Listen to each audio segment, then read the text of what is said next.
Shalom, damai di hati. Puji Tuhan, berjumpa lagi dengan saya, Pendeta Tirsa Taira sebagai Ketua Badan Pekerja Majelis Jemaat Gemim El Roi Malalayang, wilayah Manado, Malalayang. Saat ini akan membagikan kebenaran firman Tuhan dalam kitab Matius pasalnya yang ke-26, ayatnya yang pertama hingga ayatnya yang ke-13 dalam tema persiapan penguburan Yesus. Saya berharap dan berdoa dimanapun Bapak Ibu Saudara-saudara berada, kiranya tetap mengalami kasih dan kebaikan Tuhan, sehingga ada dalam keadaan sehat, kuat, tetap semangat, bersukacita, dan senantiasa bersyukur kepada Tuhan. Sebelum kita membaca dan merenungkan kebenaran firman Tuhan, mari berdoa. Tuhan Yesus, Engkau adalah firman yang hidup. Kami sungguh membutuhkan firman-Mu sebagai kekuatan spiritual bagi kami, mengarahkan, menuntun, meneguhkan iman kami, bahkan menginspirasi hidup kami supaya hidup benar di hadapan Tuhan. Karena itu, kiranya firman Tuhan akan terus memberkati kami semua. Teduhkanlah hati dan pikiran kami. Taruhkanlah hikmat dan pengertian yang benar, supaya kami memahami dengan jelas, tapi juga mampu menerjemahkan kehendak firman-Mu dengan benar. Dalam nama Yesus kami berdoa. Amin. Mari bersama-sama kita membaca Matius pasalnya yang ke-26, ayatnya yang pertama hingga ayatnya yang ke-13. Ada dua perikop di dalamnya, yaitu pemberitahuan keempat tentang penderitaan Yesus, rencana untuk membunuh Yesus, dan Yesus diurapi. Setelah Yesus selesai dengan segala pengajarannya itu, berkatalah ia kepada murid-muridnya, "Kamu tahu bahwa 2 hari lagi akan dirayakan Paskah. Maka anak manusia akan diserahkan untuk disalibkan." Pada waktu itu berkumpullah imam-imam kepala dan tua-tua bangsa Yahudi di istana imam besar yang bernama Kayafas, dan mereka merundingkan suatu rencana untuk menangkap Yesus dengan tipu muslihat dan untuk membunuh dia. Tetapi mereka berkata, "Jangan pada waktu perayaan, supaya jangan timbul keributan di antara rakyat." Ketika Yesus berada di Betania, di rumah Simon si kusta, datanglah seorang perempuan kepadanya, membawa sebuah buli pualam berisi minyak wangi yang mahal. Minyak itu dicurahkannya ke atas kepala Yesus yang sedang duduk makan. Melihat itu, murid-murid gusar dan berkata, "Untuk apa pemborosan ini? Sebab minyak itu dapat dijual dengan mahal dan uangnya dapat diberikan kepada orang-orang miskin." Tetapi Yesus mengetahui pikiran mereka lalu berkata, "Mengapa kamu menyusahkan perempuan ini? Sebab ia telah melakukan suatu perbuatan yang baik padaku. Karena orang-orang miskin selalu ada padamu, tetapi aku tidak akan selalu bersama-sama kamu. Sebab dengan mencurahkan minyak itu ke tubuhnya, ia membuat suatu persiapan untuk penguburanku. Aku berkata kepadamu, sesungguhnya di mana saja Injil ini diberitakan di seluruh dunia, apa yang dilakukannya ini akan disebut juga untuk mengingat dia." Demikianlah pembacaan firman Tuhan. Bapak Ibu Saudara-saudara yang kekasih di dalam Tuhan, ada lagu yang sudah sangat familiar yang sering kali kita nyanyikan. Lirik lagunya berkata, "Bukan dengan barang fana kau menebus dosaku, kau membayar dosaku. Dengan darah yang mahal tiada noda dan celah. Bukan dengan emas, perak kau menebus diriku oleh segenap kasih dan pengorbanan." Nah, saudara-saudara, bukan dengan barang fana, bukan dengan emas dan perak Yesus menebus dan membayar dosa kita, tetapi dengan darah yang mahal Dengan kasih dan pengorbanannya, Dia telah membebaskan kita dari belenggu dosa. Yesus, Dia rela menderita, Dia rela mati, agar supaya kita manusia yang dikasihinya bisa diselamatkan. Luar biasa pengorbanan Tuhan Yesus Kristus. Bayangkan Yesus mulai dengan pengkhianatan, dikhianati oleh muridnya sendiri yaitu Yudas Iskariot. Yesus diolok-olok, Yesus diludahi, Yesus dipukul. Bahkan Yesus dia harus memanggul salib. Dia harus mati di Golgota. Untuk apa saudara? Untuk pengampunan dosa, untuk keselamatan saya dan saudara. Di dalam dan melalui Yesus Kristus, kita telah ditebus dengan darah yang sangat mahal. Sekali lagi bukan dengan emas dan perak, bukan dengan barang yang fana, tetapi darah Yesus telah ditumpahkan. Tubuhnya diserahkan. Itu semua karena rasa solidaritas Allah kepada manusia. Allah sangat mengasihi kita, sehingga Allah membebaskan kita dari belenggu dosa, maut yang mengikat kita. Nah, saudaraku yang kekasih di dalam Tuhan, bacaan kita dalam kitab Injil Matius ini adalah narasi yang menceritakan detik-detik terakhir perjumpaan Tuhan Yesus dengan para muridnya. Karena Yesus tahu, Yesus sebagai Allah, apa yang akan terjadi, apa yang akan dialami. Yesus akan mengalami penderitaan. Apalagi Yesus dia dikhianati oleh muridnya sendiri yang hari-hari ada bersama dengan Tuhan Yesus, yaitu Yudas Iskariot. Orang Manado bilang bahwa Yudas ini bukan tikang dari belakang, tapi tikang dari muka. Karena memang Yesus tahu Yudaslah yang akan mengkhianati dia. Yudaslah yang akan menyerahkan Yesus kepada mereka yang telah merencanakan tentang penyaliban Tuhan Yesus. Nah, saudara yang kekasih, apa yang disampaikan oleh Tuhan Yesus kepada murid-muridnya, mereka belum paham dengan benar. Bahkan dalam bacaan kita dikatakan pada waktu itu ada imam-imam kepala, ada tua-tua bangsa Yahudi. Mereka ada di istana imam besar yaitu Kayafas. Mereka merundingkan rencana untuk menangkap Yesus dengan tipu muslihat.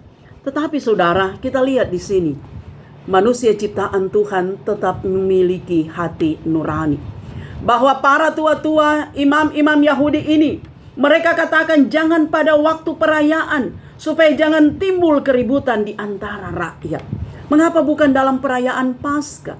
Karena saudara, ketika ada dalam perayaan Paskah, mereka akan menangkap Yesus, mereka akan menyalibkan Yesus, mereka akan membunuh Yesus. Akan diketahui siapa dalang dari skenario yang jahat ini.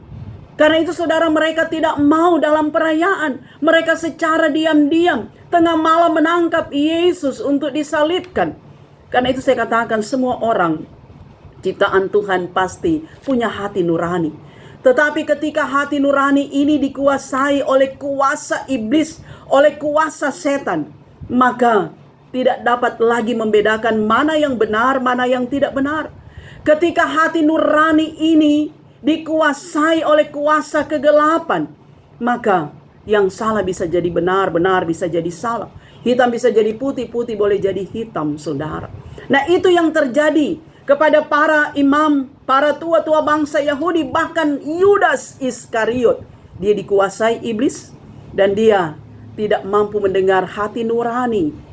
Karena hati nurani selalu berbicara, mengatakan kepada kita, mengingatkan sebagai alarm supaya kita tetap hidup benar. Nah, saudara-saudara, narasi yang kedua dikatakan bahwa Tuhan Yesus dia berada di rumah Simon si Kusta. Saudara, itu berarti bahwa Simon dia membuka hatinya, membuka rumahnya. Yesus boleh ada. Bahkan Yesus makan di rumah Simon. Ini adalah hal yang luar biasa. Walaupun memang tidak dijelaskan secara mendetail tentang keadaan Simon, tentang ketika dia membuka rumahnya, hatinya memberi makan Yesus, tapi bisa dikatakan bahwa luar biasa tindakan Simon ini. Dia menyiapkan makanan untuk Tuhan Yesus untuk makan di rumahnya. Bertamu di rumahnya, saudara. Itu berarti bahwa hatinya siap untuk tetap percaya dan yakin bahwa Yesus adalah Tuhan, adalah Mesias, adalah Juru Selamat. Dan hal yang menarik yang diceritakan dalam narasi ini, ada seorang perempuan, dan kalau kita browser di Google kita akan mendapatkan bahwa perempuan ini bernama Maria. Nah, dikatakan bahwa perempuan ini, si Maria ini datang, dia membawa buli-buli pualam berisi minyak wangi yang mahal. Saudara, dikatakan juga bahwa minyak wangi yang mahal ini harganya 300 dinar. Itu adalah upah bagi pekerja selama 1 tahun. Nah, itu berarti bahwa minyak wangi ini sangat mahal, sesuatu yang berharga. Dan perempuan ini dikatakan bahwa dia mencurahkannya di atas kepala Yesus yang sedang makan. Mencurahkan di atas kepala Yesus sebagai tanda penghormatan, rasa hormat, tanda penghargaan kepada Tuhan Yesus. Nah, apa yang terjadi saat itu, saudara? Murid-murid gusar, marah terhadap si perempuan ini. Mereka mengatakan bahwa minyak wangi yang mahal yang dicurahkan di atas kepala Yesus itu adalah pemborosan. Karena lebih baik dijual dan diberikan kepada orang-orang miskin. Saudara, Yesus katakan orang miskin selalu ada bersama dengan kamu. Nah, hal ini mau katakan bahwa tidak lama lagi Tuhan Yesus tidak akan bersama dengan para murid. Sebagaimana tema kita, apa yang dilakukan oleh perempuan ini adalah mempersiapkan penguburan Yesus. Sebab tradisi Yahudi, saudara, ketika orang meninggal selalu dirempahi, diminyaki. Tetapi Yesus hal itu tidak dilakukan. Karena memang Yesus dia mati di kayu salib. Nanti sesudah Yesus mati, para perempuan datang bermaksud untuk merempahi mayat Yesus. Tetapi Yesus sudah bangkit. Karena apa? Karena dia adalah Allah. Nah, saudaraku yang kekasih, apa yang dilakukan oleh perempuan ini itu adalah suatu tindakan yang betul-betul memuliakan Tuhan. Tidak memperhitungkan mahal atau tidak memperhitungkan untung atau merugi. Tapi dengan rasa hormat, dengan ketulusan hati, dengan kerendahan hati, dengan kesungguhan hati, mempersembahkan yang terbaik untuk Tuhan. Bahwa apa yang ia lakukan merupakan suatu tindakan yang mulia, yang mau mengajarkan setiap orang beriman, orang percaya, bahwa kita memberi yang terbaik untuk Tuhan, karena Dia telah membebaskan kita dari belenggu dosa. Dia telah menyelamatkan kita, bukan dengan barang fana, bukan dengan emas dan perak, tetapi Yesus, Dia telah membayar dosa kita dengan kasih dan pengorbanan, dengan darahnya yang telah ditumpahkan, dengan tubuhnya yang diserahkan. Karena itu, saudara, di setiap Jumat Agung kita mengadakan perjamuan kudus, makan roti, minum anggur, sebagai tanda bahwa darah Kristus ditumpahkan dan tubuh Kristus diserahkan untuk pengampunan dosa, keselamatan, bahkan hidup kekal bagi orang yang mengaku percaya dan mengimani Tuhan Yesus sebagai Juru Selamat. Nah, saudara-saudaraku yang kekasih, apa pesan yang hendak disampaikan kepada kita? Nah, saudara, pertama mau dikatakan bahwa marilah kita sebagai pengikut Yesus, dengan komitmen iman kita yang sungguh, kita memberi yang terbaik untuk Tuhan. Menjadi Kristen bukan sekedar ada dalam kredo, ada dalam pengakuan bahwa saya percaya Yesus, saya adalah orang Kristen. Tetapi saudara, itu harus dibarengi dengan kesungguhan hati. Bahwa ketika kita menjadi pengikut Tuhan, murid Yesus, maka kita rela berkorban untuk Tuhan. Kita rela mengadopsi karakter Kristus yang tidak gampang kita lakukan. Saudara, mengadopsi karakter Kristus. Rela berkorban, rela menderita, dalam kesabaran, bahkan dalam kesesakan pun kita diingatkan untuk tetap setia. Kesetiaan kepada Tuhan, kerendahan hati, ketulusan hati, bahkan kasih yang sungguh itu mampu kita praktekkan secara nyata. Karena itu memang menjadi murid Tuhan, pengikut Tuhan, bukan sekedar membalikkan telapak tangan. Tidak mudah saudara, tidak mudah. Tetapi kita percaya bahwa ketika kita sungguh-sungguh, ketika kita memberi diri untuk dikuasai oleh Tuhan, maka kita percaya kita akan dimampukan oleh Tuhan. Kita diberi kesanggupan, kekuatan. Bahkan kita diberikan hikmat oleh Tuhan. Tetap melakukan apa yang baik, apa yang benar, apa yang berkenan kepada Tuhan. Kita beri yang terbaik untuk Tuhan. Karena itu ada lagu, sudahkah yang terbaik kau berikan untuk Tuhan? Sudahkah kita mempersembahkan hidup kita seanteronya untuk Tuhan? Sudahkah kita betul-betul melayani Tuhan dalam kesungguhan hati di ladang kehidupan kita masing-masing? Ataukah kita hanya mementingkan diri kita sendiri, sehingga seringkali kita melalaikan kehendak Tuhan? Saudaraku yang kekasih di dalam Tuhan, Yesus rela berkorban untuk kita. Karena itu maukah kita rela berkorban untuk kebaikan, untuk kebenaran, supaya Tuhan dipermuliakan dalam hidup kita. Dalam pekerjaan pelayanan Gereja Masih Injili di Minahasa, di minggu-minggu sengsara ini saudara, ada program puasa diakonal. Puasa itu berarti menahan diri. Diakonal dari kata diakonia.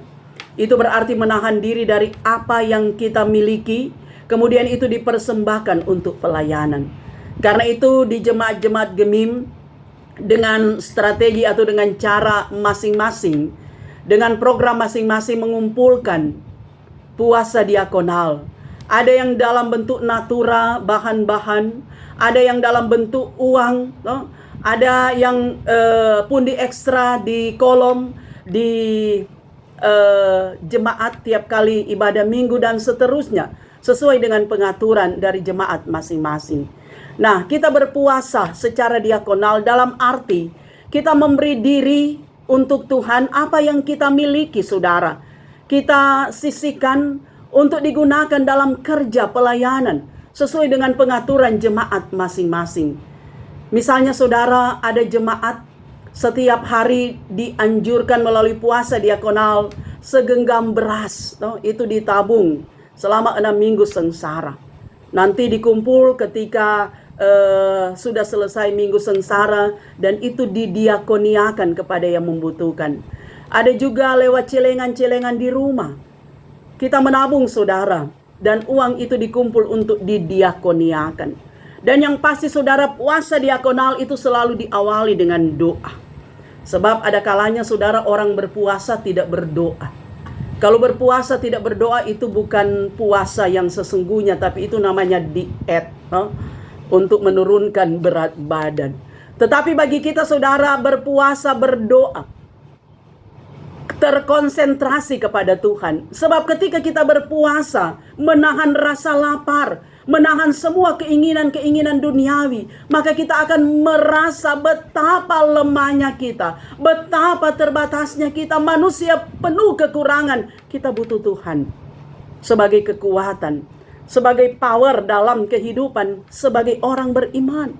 Tanpa Tuhan saudara sia-sia, tapi bersama dengan Tuhan kita menjadi kuat. Menghadapi segala sesuatu pun saudara, kita harus melibatkan Tuhan. Apa yang kita kerjakan, kita selalu mengundang kehadiran Tuhan. Buka rumah kita, buka hati kita. Seperti Simon saudara, Yesus dia boleh ada di rumah Simon, makan di rumahnya. Itu berarti dengan ketulusan hati dia membuka rumahnya. Yesus boleh ada, menikmati makanan, menikmati sukacita yang besar. Bahkan seperti seorang perempuan, dia memberi yang terbaik untuk Tuhan. Tidak mengenal untung dan rugi. Tapi yang pasti ketika memberi yang terbaik, itulah tanda hormat, penghargaan kepada Tuhan Allah yang sudah membebaskan kita dari belenggu dosa. Nah saudara, kita melihat di sini, kalau si perempuan ini dengan Yudas itu sangat kontradiksi. Si perempuan ini dia memberikan yang terbaik, mengeluarkan uang yang banyak, mahal untuk berkorban demi Tuhan Yesus.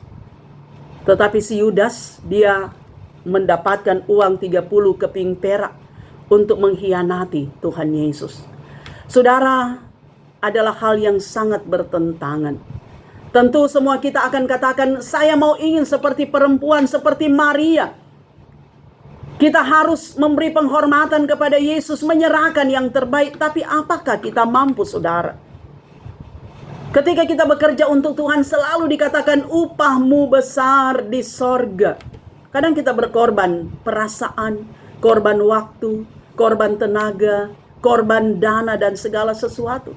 Tapi kita yakin, saudara, ketika kita melakukan itu dengan tulus, ikhlas, kita betul-betul memberi yang terbaik apapun yang kita miliki untuk Tuhan, maka kita percaya, saudara, Tuhan balas berkat berlipat ganda.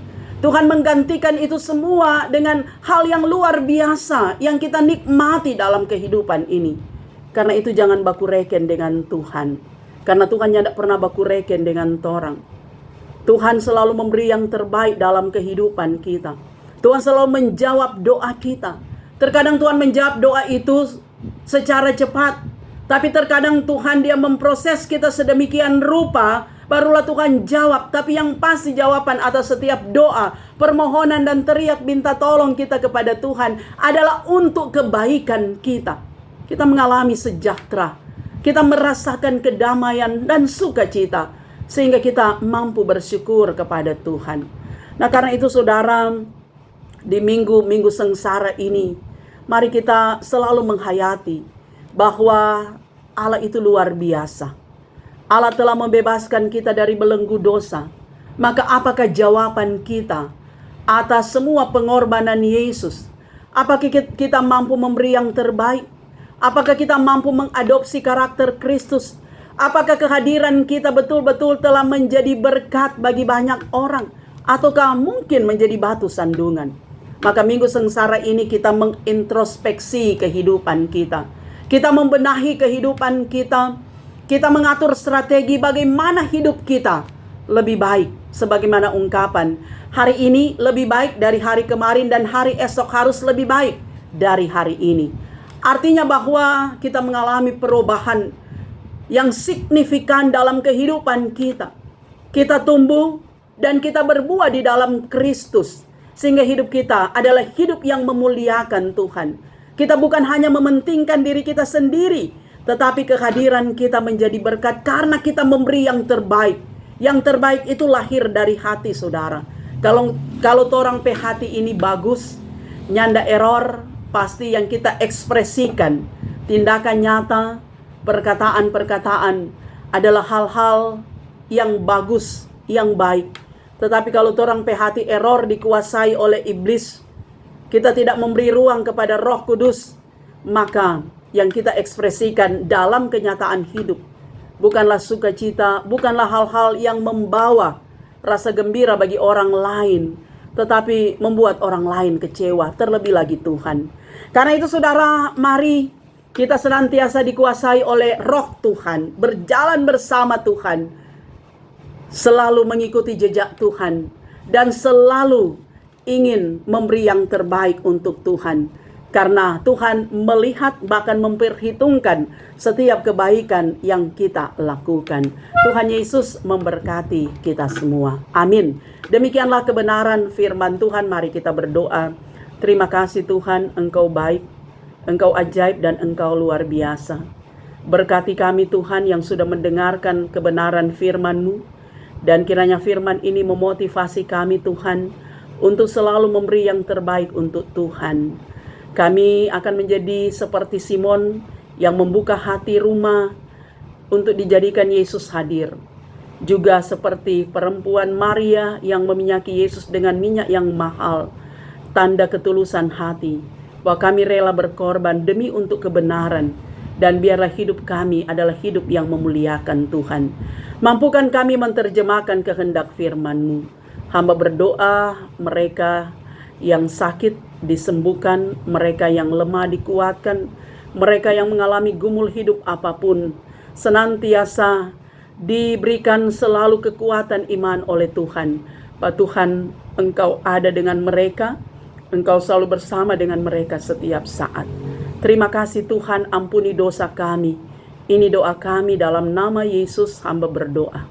Amin. Demikianlah kebenaran firman Tuhan. Saya Pendeta Tirsa Tairas terus berharap Bapak Ibu Saudara-saudara kiranya mendukung YouTube channel Tirsa Tairas dengan cara nonton video, dengarkan kebenaran firman Tuhan, tekan tulisan subscribe, berikanlah like, jempol, berikanlah komentar yang membangun.